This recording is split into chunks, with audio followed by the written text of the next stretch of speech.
Italská firma AKC nedělá jen OTF vystřelováky, dělá i klasická styleta.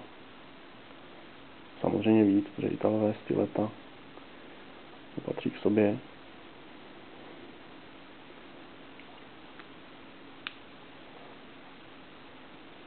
Tady máte jistotu, že to není styleto tržnice, ale skutečně v Itálii vyrobený nůž z kvalitních materiálů.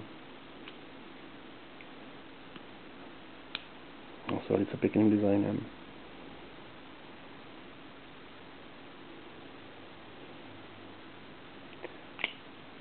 Styleto za 200 z tržnice byl můj první vystřelovák. Hned po něm byl Mikov.